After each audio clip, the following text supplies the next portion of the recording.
มาสุงคาวันเมื่อนายคานางแสงก่อไลรูอ่านปับปื้นเจ้าฟ้าสีป้อ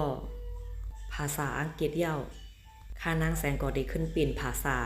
เป็นลิกได้ลิกมันต่างถึงคาออเจ้าฟ้าเมืองสีป้อ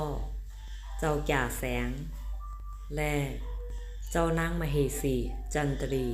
อีกแง่ไล่ขึ้นนางหอเมื่อปี2เหง4ปาก90ถึง